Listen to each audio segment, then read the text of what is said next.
You're standing in the bread aisle staring at a loaf of sourdough like it's a loaded weapon, wondering if eating it will ruin everything you've been working toward. Ever wonder why carbs became the thing everyone fears, avoids, or apologizes for eating? Today I'll explain why carbs aren't the enemy like you're 5 years old. By the end, you'll understand how your body actually uses carbs, why cutting them too hard can backfire, and how to eat them without fear or obsession. Most people think carbs are what make you gain weight, feel sluggish, or lose control around food. But here's the truth nobody mentions. Your brain runs on carbs, not protein, not fat, glucose. Your brain burns through about 120 grams of glucose every single day just to keep you thinking, remembering, and making decisions. That's roughly the amount in 3 cups of cooked rice or 2 large sweet potatoes. When you cut carbs too low for too long, your brain doesn't get its favorite fuel. That's when you start feeling foggy, irritable, anxious, or completely obsessed with the foods you're trying to avoid.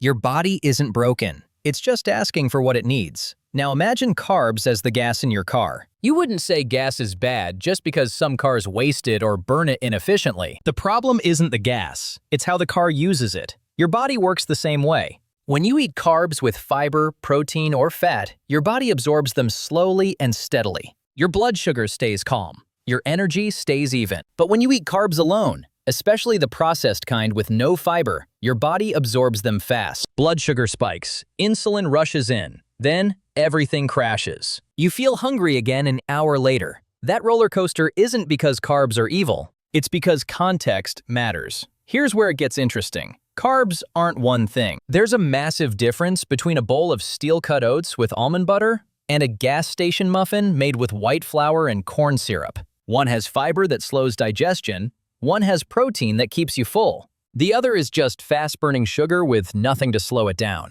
The fiber in whole carbs acts like a brake pedal for your digestion. It slows everything down so your body can process glucose steadily instead of all at once. But the diet industry doesn't talk about that difference. They just say carbs are bad and sell you a plan that cuts all of them. That's like saying wheels are dangerous because some cars crash. It's not the wheel. It's how you drive. This matters to you because the fear of carbs is making people sicker, not healthier. When you cut carbs aggressively, your body goes into stress mode. Cortisol spikes because your body thinks you're in a famine. Sleep quality tanks because low carbs reduce serotonin production, which you need for melatonin. Your thyroid hormone T3 can drop by up to 50% to conserve energy. Women lose their periods. Men lose their sex drive.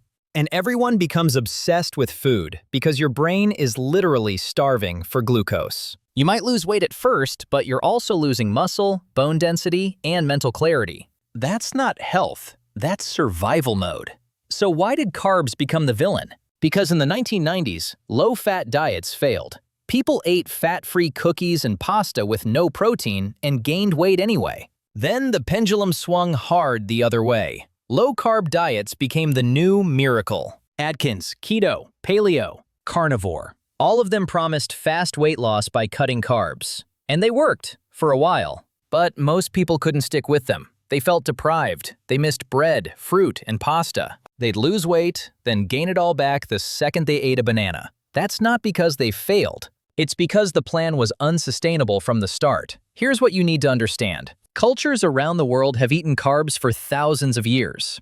The Japanese eat rice with nearly every meal and have one of the lowest obesity rates globally. The Mediterranean diet is full of bread, pasta, and potatoes, and it's one of the healthiest diets ever studied. The Italians aren't afraid of carbs. The French aren't cutting bread. They're eating it with olive oil, vegetables, and lean protein. They're eating it in context. That's the part that matters. It's not the carbs. It's what you eat them with and how often you're eating processed versions of them. Now check this out. When you add protein or fat to a carb, everything changes. A plain bagel spikes your blood sugar fast, but a bagel with cream cheese and smoked salmon, the fat and protein slow everything down. Your body absorbs the carbs gradually. Your blood sugar stays steady. You stay full for hours. Same bagel, completely different effect. This is why demonizing entire food groups makes no sense.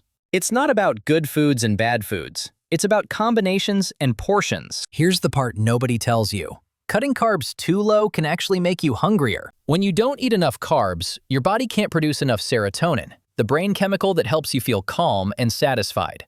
Low serotonin makes you crave sugar, carbs, and comfort foods. It's not willpower. It's biochemistry.